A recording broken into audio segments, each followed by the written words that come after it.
Okay, no? So for today's video, ang ating gagawin ay i-compare natin or compare ba? Ano ba tawag na term dyan? Mas magandang term gamitin. Kumbaga, titingnan natin yung pinagkaiba or kung ano nga ba ang pinagkaiba ng mga paninda sa 7-Eleven tsaka paninda sa Family Mart, no? Tingnan natin yung laman nila kung anong mga ino-offer nila sa mga target customer, no? Kung pang mayaman ba, pang mahirap, mahal ba o mura. So tingnan natin anong common at anong pinagkaiba, no? Yung nagsi-set apart or nagiging unique sa kailangan mga tindahan na mga paninda. So dito pala ipapaalam ko lang sa lahat sa makay may mga taga Davao na hindi nyo alam na dito sa ating lugar sa CM Recto, sa Davao, so far CM Recto yung nakikita ko dito na may napakadaming 7-Eleven, no? So ilan lahat ang 7-Eleven? Tatlo. So saan nga ba matatagpuan ang 7-Eleven na tatlo na tinutukoy ko? Yung una sa may 7-Eleven sa may Palma Hill corner, CM Recto, tapos ilang tumbling lang siguro no, sa mga 50 meters away 7-Eleven ulit dito sa may ilalim ng Avida Towers, Davao. Well, ang 7-Eleven din naman, alam naman natin yan, ang mga target talaga nila is yung lugar na maraming mga residente, may mga nakatira, maraming tao. So ito siya, residence, di ba? Avida Towers, condo and residences kasi yan. So maraming maraming nakatira dyan. So yung target naman nila, ito 7-Eleven na to. So kahit wala tong banda dito ng mga tao, wala din sa kabila. Kahit ito lang, Avida Towers alone, so mabubuhay na ito sa 7-Eleven, no? Kaya na niya mag-survive. Tapos doon naman sa pangatlo is yung 7-Eleven sa may harap ng Marco Polo Hotel. Sa may unahan ng konti sa may Imperial Plaza or Imperial Hotel. So doon naman ang target naman ng 7-Eleven na yon is yung mga taga Acacia, 'di ba? Lalakad ng konti diyan, taga Acacia, saan pa ba? Diyan sa may doon sa Segunda Complex, no, kapag lalo pag-araw, maraming tao diyan. Tapos taga Rojas Net Market siguro. Tsaka syempre, sentro talaga 'yan. Mga din, no, mga taga Ateneo de Davao University. Pwede ring magpupunta sa 7-Eleven para magkape at kumain. Tapos yun, so punta tayo sana sa 7-Eleven, simulan na natin yung ating 7-Eleven at Family Mart tour. Ano ba tawag dyan? Review vlog or review tour, ano ba tawag dyan? Yung titingnan natin, comparison, ayan, comparison vlog. So tingnan natin ang at saka syempre maaaring itong sa 7-Eleven Avida Towers branch ay meron siyang pinagkaiba din sa 7-Eleven doon sa may Palma Hill corner CM Recto. So ma-differentiate natin mamaya.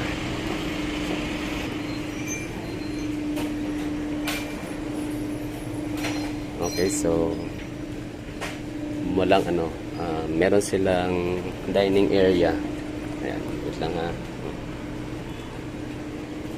Clean as you go. So meron talaga silang center table tsaka spacious na lugar kung saan pwede kang magkape. Gaya ni Kuya, nakaupo, nagkape, kumain. Tapos yan, brewed coffee, available coffee, French and vanilla, and brewed coffee only. And gusto ko to. Tapos ang lagi kong iniinom ay yung medium size.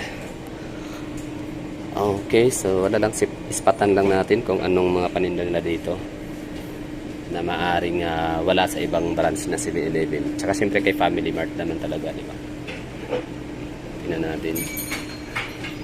Okay, so wala siyang pinakaiba ng mga paninda sa ibang mga 7-Eleven branches na napuntahan natin. So walang kinalaman ang Avida Towers, no? So parehas lang. Ito, kape. Mayroon akong gustong kape dito, pero yan, okay lang, ito na yan, no?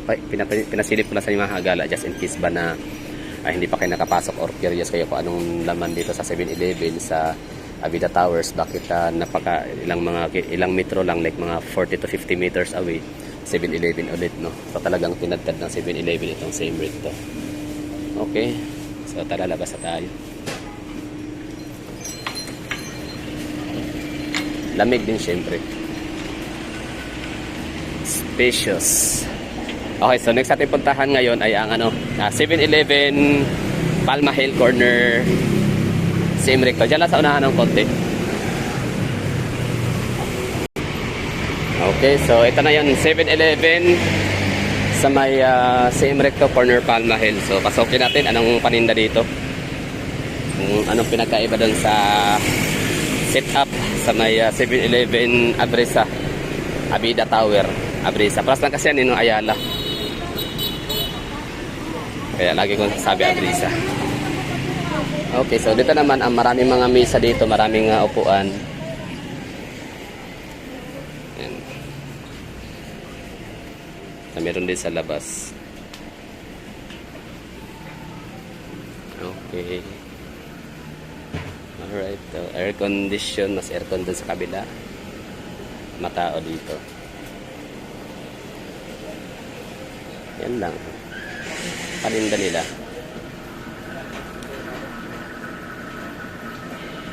Hindi pala lahat may ganito, no?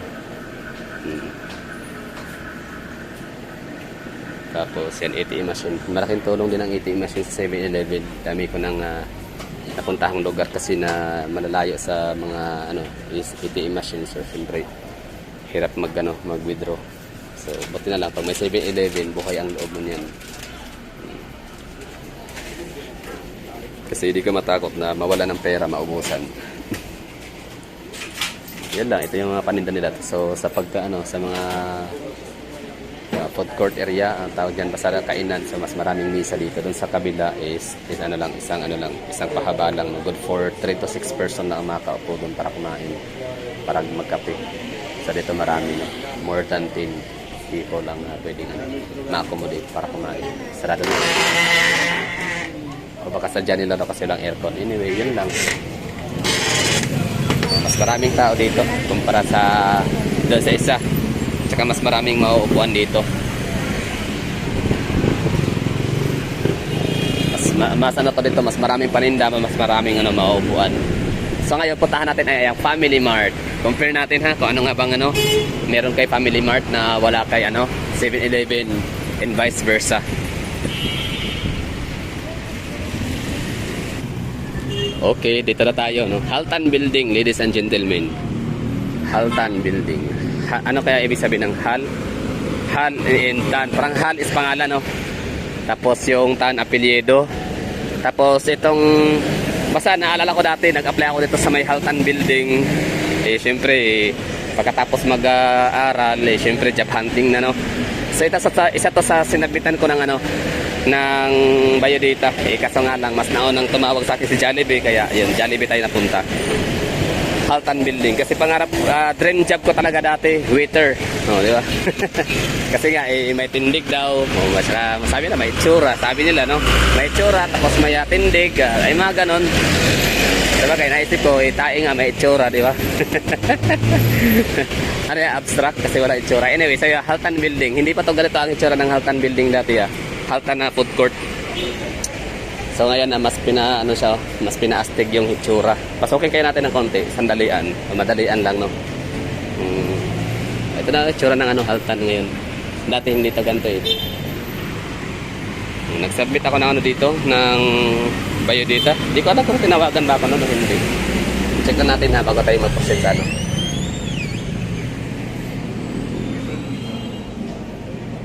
mga sila Filipino, mga kakanin, igpay. So ito yung mga paninda pala dito, mga kakanin, igpay and durian pie. Yan, favorito ko yung durian pie, kasi nga lang mahal, no? 95 pesos, samantalang meron akong soaking binibilhan 35 pesos, 40 pesos lang ang slice. Okay, so pwede tayo dito dumaan sa may Family Mart. Diretso na tayo, so doon na tayo sa pwede kaya tayo daw? Cool, pwede. Alright, so ito yung hitsura ng Family Mart, mga hagala. So hello, good morning. Ay, good afternoon na pala. So lailahi gina yung paninda sa Family Mart, no? Wala mo'y kuan lagi, wala mo'y ka ng lamisa. Wala sir, kasi naman dito ko sa pitas na. So bot pa sa bot ang tagiyaan ng Family Mart og si Haltan isara. Yes po, kami nga Family Mart. Okay, so naka-franchise si kuan. Okay. Yes sir. Ayun, so kung iba ang may-ari si Fernandez yun. Fernandez ba yun? Rodriguez yung may-ari sa Buhangin. Dito naman sa Family Mart, si Emric to ay si Haltan. Kaya pala. Ayun, meron din sila egg pie tsaka durian pie. Same price lang po sila sa Haltan. 95 o 65. Ganyan sir. Kanila yan sir, tapos yung amin ay hindi ka nagating. So ito na yun. Ito na yung hitsura ng Ako lagi ipakita sa mga tao ba kung sa Dagway sa kuan. Nasaan na siya 24/7? 8 to 8 lang din sir. 8 to 8 lang. Dito kay sa Buhangin 7 AM, 6 AM to 10 PM. Ito diri mao day nga kan kanang Hindi kasi yan sa ano, sir. sa lugar no. Asa diri sa imong naibalan nga branch nga kuan Family Mart nga 24/7. Okay. So ito pa rin yung mga paninda nila. Ano lang no, parang ano lang siya. Wala lang, hindi sila talaga yung typical na gahot sa gahot ba no na magbenta ng mga kuan ng mga item. Wala lang, ito lang oh. Para isnagan. So kung ako to kunyari kung ako magpa-franchise ako ng ano ng Family Mart. Parang ayoko kasi parang hindi naman siya masyadong ano, konti lang yung parang ang tagal siguro magkaroon ng ROI nito no, return of investment. Hindi ko pa alam kung magkano ang franchise ngayon ni Family Mart. Napakaliit ng lugar, tapos yung shelf dalawa lang, di ba? Isa dalawa, tatlo apat lang, apat lang, di ba? So yun lang yung mga paninda nila. So I prefer si convenience pa rin tsaka 7-Eleven. Kung gusto mong maraming mapagpipilian, so pwede ka na sa mag-grocery, mag-shopping sa convenience store and 7-Eleven. Pero tsaka yung ano no, yung kahapon mas maganda din doon no. Kasi may food court talaga sa gitna. Tsaka ang ganda ng placement nila sa kanang ano, yung parang food court area. Pero ang maganda pala dito kay ano, Family Mart sa may CM Recto Corner Bonifacio dahil mag-dine-in ka doon sa may haltan talaga sa loob, di ba? Which is good. So, ibig sabihin kung tasting tayo ng coffee, so dito tayo uupo sa Haltan Building. Kaso nga lang, ang mahal lang Dorian. I mean, kaya naman, meron namang binigay sa atin si Ma'am Nits. No? Shout out Ma'am Nits, thank you. And Sir Ismail, meron namang binigay sa akin na 95 pero pwede rin siguro, no? Parang gagawa rin ako ng review sa aking soki na durian pie and egg pie. Tapos kakain din ako ng durian pie and egg pie dito sa Family Mart. Tingnan natin kung gaano kasarap. Ano pinagkaiba. Siguro alam ko yun, ba't mahal? Siguro sim lang yung yung lasa siguro. Kasi gano'n din ang laki, no? Magkaparehas, magkasin laki. Itsura pa lang, no? Talagang yummy na siya. Pero siguro naging 95 pesos na siya and 65 naman sa egg pie dahil nga syempre, di ba? Yung costing mas mahal kasi mas mahal ang franchise, di ba? Or yung location, yung renta po, ano pa man, di ba? Makakonsider natin yan Anyway, yun na siguro mga gala. Thank you for watching. So, labas na tayo dito. Salamat, ma'am, ha? Okay. Yun. Ito na yung Family Mart. CM Recto Corner Bonifacio Street sa may Haltan Building. Yan lang, nakikita nyo na. Nakita ko na rin kung ano pinagkaiba. No? So, hindi parehas ng tindahan ng Family Mart ay magkapareha ang paninda. No? So, depende sa location at sa mga target customers. Bye!